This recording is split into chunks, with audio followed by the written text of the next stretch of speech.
of the assembly. We respect the speaker. ಅವ್ರು ಎಲ್ಲ ಪಕ್ಷಕ್ಕೆ ಸಂಬಂಧಪಟ್ಟಂತವ್ರು ಸ್ಪೀಕರ್. ಏಕಪಕ್ಷೀಯವಾಗಿ 18 ಜನ 6 ತಿಂಗಳು ಮಾಡ್ತಾರೆ ಅಂತ ಹೇಳಿದ್ರೆ ಪ್ರಜಾಪ್ರಭುತ್ವ ಅವ್ರಿಗೆ ಎಲ್ಲಿ ಹಾಕಿದೆ?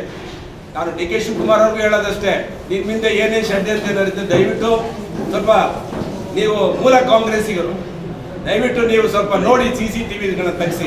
ಅಸೆಂಬ್ಲಿಯಲ್ಲಿ ಏನೇನು ನಡೀತೋ ನಿಮ್ಮ ವಿರುದ್ಧ ಯಾವ್ಯಾವ ರೀತಿ ಪಿತೂರಿ ನಡೀತೋ ಅನ್ನೋದನ್ನು ನೀವು ಒಂದ್ ಕಡೆ ಅಸೆಂಬ್ಲಿಯ CCTVಗಳನ್ನ ಪರಿಶೀಲಿಸಿದ್ರೆ ನಿಮಗೂ ಗೊತ್ತಾಗುತ್ತೆ.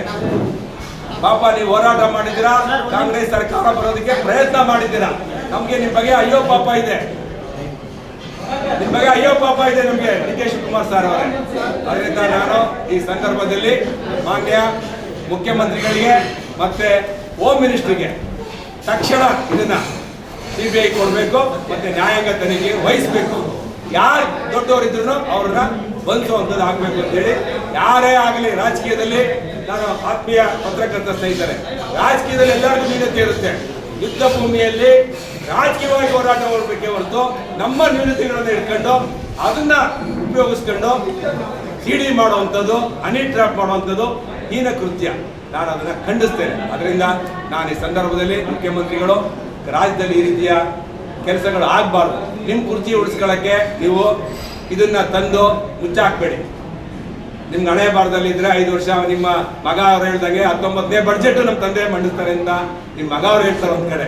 ನಿಮ್ಮ ಕಡೆ ಖರ್ಗೆ ಅವ್ರು ಹೇಳಿದ್ಮೇಲೆ, ಖರ್ಗೆ ಸಾಹೇಬ್ರು ಹೇಳಿದ್ಮೇಲೆ ನಮ್ಮ KN ರಾಜಣ್ಣ ಅವರು ಹೇಳ್ತಾರೆ, ಸಿದ್ದರಾಮಯ್ಯ 17ನೇ ಬಡ್ಜೆಟ್ 2 ಬಡ್ಜೆಟ್ ಅವರೇ ಮಂಡಿಸ್ತಾರೆ. ತೀವ್ರ ಹೇಳ್ತಾರೆ, ನೀವು 18 ಮಾಡಿ 19 ಮಾಡಿ ರಾಜ್ಯದ ಜನ ಅವಕಾಶ ಕೊಟ್ಟರೆ 21 ಮಾಡಿ, ಅದು ನಿಮ್ಮ ಮನೆ ಬರ.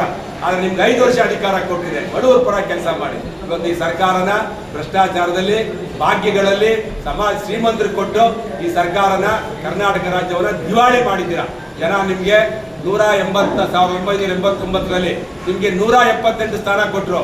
1994ರಲ್ಲಿ ನಿಮ್ಗೆ 30 ಸ್ಥಾನ ಕೊಟ್ಟರು. ಈ ಸಲ ನಿಮ್ಗೆ 10 ಸ್ಥಾನನೂ ಕೊಡೋ 0 ಸುತ್ತಿಸ್ತಾರೆ. ನಿಮಗೆ ಮುಂದಿನ ಚುನಾವಣೆಯಲ್ಲಿ 2028ರಲ್ಲಿ ನೀವು ಠೇವಣಿ ಕಳ್ಕೊಳ್ತೀರಾ. 224 ಕ್ಷೇತ್ರದಲ್ಲಿ 224 ಕ್ಷೇತ್ರನೂ ಸೋಲ್ತೀರಾ. ಇವತ್ತು ನಾನು ಭವಿಷ್ಯ ಹೇಳ್ತಾ ಇದ್ದೇನೆ. ಇಷ್ಟು ಹೇಳಿ ನನ್ನ ಪತ್ರಿಕಾಗೋಷ್ಠಿಯನ್ನ ಮುಗಿಸ್ತೇನೆ. ಧನ್ಯವಾದಗಳು ಎಲ್ರಿಗೂ.